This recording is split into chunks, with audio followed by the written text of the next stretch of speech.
ತಾಲೂಕಿನ ಮೆಟ್ರಿಕ್ ಬಾಲಕರ ವಿದ್ಯಾರ್ಥಿ ನಿಲಯದ ವಾರ್ಡನ್ ದೇವರಾಜ್ ಎಂಬುವರು ಇದೇ ವಿದ್ಯಾರ್ಥಿ ನಿಲಯದಲ್ಲಿ ಸುಮಾರು ವರ್ಷಗಳಿಂದ ಕೆಲಸ ನಿರ್ವಹಿಸುತ್ತಿದ್ದರು. ಇವರು ಸ್ವಂತ ತಮ್ಮ ಕಾರಿನಲ್ಲಿ 50 ಕೆಜಿ ಅಕ್ಕಿಯನ್ನು ಕಳ್ಳ ಸಾಗಾಣಿಕೆ ಮಾಡುತ್ತಿರುವುದು ಕಂಡುಬಂದಿದ್ದು, ಇದು ಸಿಸಿ ಕ್ಯಾಮೆರಾದಲ್ಲಿ ಸೆರೆಯಾಗಿದೆ. ಹೌದು, 50 ಕೆಜಿ ತೂಕದ ಅಕ್ಕಿಯ ಮೂಟೆಯನ್ನ ಇದೇ ಇಲಾಖೆಯ ಸಹಾಯಕ ಮನು ಎಂಬುವವರು ಸಹಾಯದ ಮೂಲಕ ವಾರ್ಡನ್ ದೇವರಾಜ್ ಕಾರಿಗೆ ಸಾಗಿಸುವ ಮೂಲಕ ತಮ್ಮ ಅಧಿಕಾರವನ್ನ ದುರುಪಯೋಗ ಪಡಿಸಿಕೊಂಡಿದ್ದಾರೆ. ಇದರ ಹಿಂದೆ ಮೇಲಾಧಿಕಾರಿಯವರ ಸಹಾಯವಿರಬಹುದೇ, ಆದರೆ ಬೆಂಬಲವಿಲ್ಲದೆ ಹಾಸ್ಟೆಲ್ನಲ್ಲಿ ಈ ರೀತಿ ಧೈರ್ಯ ಯಾರು ಸಹ ಕಳ್ಳ ಸಾಕಾಣಿಕೆ ಮಾಡುವುದಿಲ್ಲ. ಮೇಲಾಧಿಕಾರಿಗಳು ಕುಮ್ಮಕ್ಕು ನೀಡಿರಬಹುದು, ಇಲ್ಲವೇ ಇವರೇ ಸ್ವ ಇಚ್ಛೆಯಿಂದ ತಮ್ಮ ಅಧಿಕಾರವನ್ನ ದುರುಪಯೋಗ ಪಡಿಸಿಕೊಂಡಿದ್ದಾರಾ?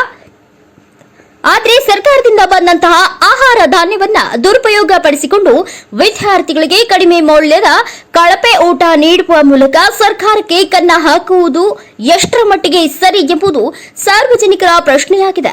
ಇಲಾಖೆಗೆ ಸಂಬಂಧಪಟ್ಟ ಆಲೂರು ತಾಲೂಕಿನ ಸಮಾಜ ಕಲ್ಯಾಣ ಇಲಾಖೆಯ ಸಹಾಯಕ ನಿರ್ದೇಶಕ ಲಿಂಗರಾಜ್ ಅವರಿಗೆ ಫೋನ್ ಕರೆ ಮಾಡಿ ಮಾತನಾಡಿಸಿದ ವೇಳೆ, ನನ್ನನ್ನ ಜಿಲ್ಲಾಧಿಕಾರಿಯವರು ಚುನಾವಣೆಯ ಕಾರ್ಯಕ್ಕೆ ನೇಮಿಸಿದ್ದಾರೆ. ನಾನು ಅನುಪಸ್ಥಿತಿಯಲ್ಲಿದ್ದಾಗ ಇಂತಹ ಕೃತ್ಯ ನಡೆದಿರುವುದಕ್ಕೆ ಮೇಲಾಧಿಕಾರಿ ಅವರಿಗೆ ಮಾಹಿತಿ ನೀಡುತ್ತೇನೆ ಎಂದು ತಿಳಿಸಿದರು.